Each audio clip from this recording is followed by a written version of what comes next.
Hello class, my name is Sam Baster and this is my EFRT 400 Prezi presentation, take 52. So what have we learned in EFRT 400 and 460? Well, not a lot of useless things. Let's get started again. John Locke in his tabula rasa or blank slate is important to us because it's our base. It's where we start our journey from. And throughout our life, we gain experience. Now, through these experiences, we develop different kinds of behavior. E.L. Thorndike and B.F. Skinner set the way when it came to behaviorism.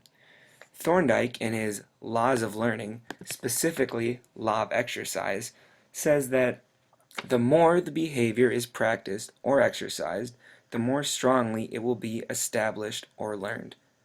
What proof does he have? A cat, a wooden box, and some milk.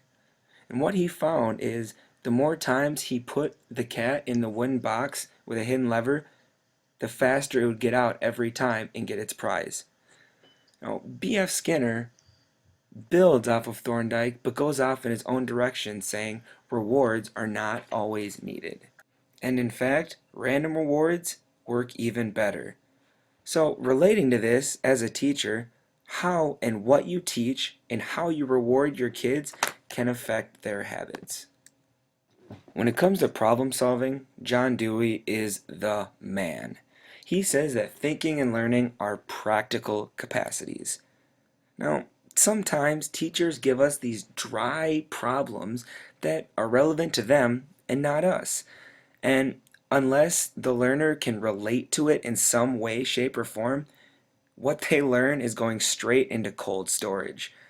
The learner needs to be able to use the information they're being taught. Think of this as your gen ed classes compared to the classes in your major. If you learn a problem like this and an equation like this when you're, say, an art major, how would you be able to relate to that and apply it? It'd be pretty hard. Figuring out how to use this equation brings us to Jean Piaget. Now, Piaget says that students understand bits of new concepts or ideas, and little by little, they'll gain a more cognitive structure.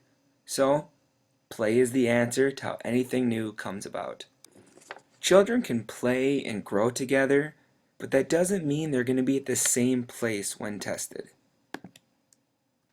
Lev Vygotsky and his zone of proximal intent can give you a pretty good idea of where those kids are at. Vygotsky's three tools, human, material, and psychological, relate to both Standard 6, communication, and EFRT 460. Standard 6, communication, says a teacher must be able to use knowledge of media to communicate techniques to the classroom.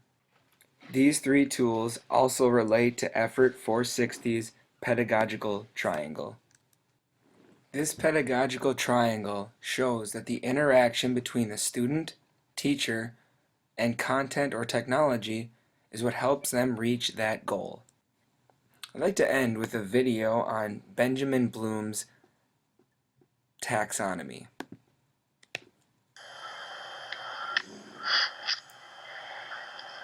Bloom's taxonomy is the classification of the 6 different levels of the cognitive domain, or the thought process.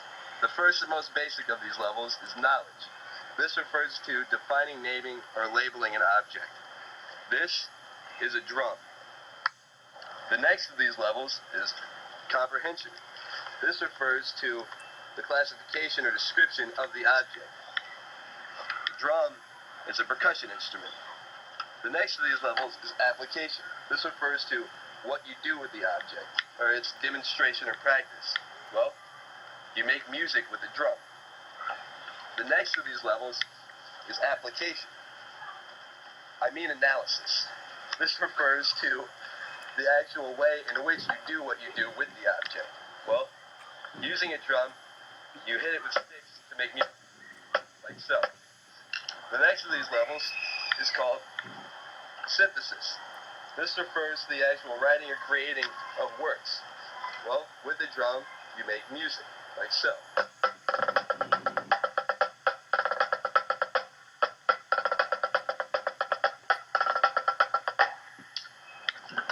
level in this hierarchy is called evaluation. This refers to the assessment or the judgment of the works created. This video offers a visual representation of the stages rather than words, and it helps gives the audience a clearer picture. Thank you for your attention during this presentation. This is Sammy B signing off. Please stay tuned, there will be more videos to follow.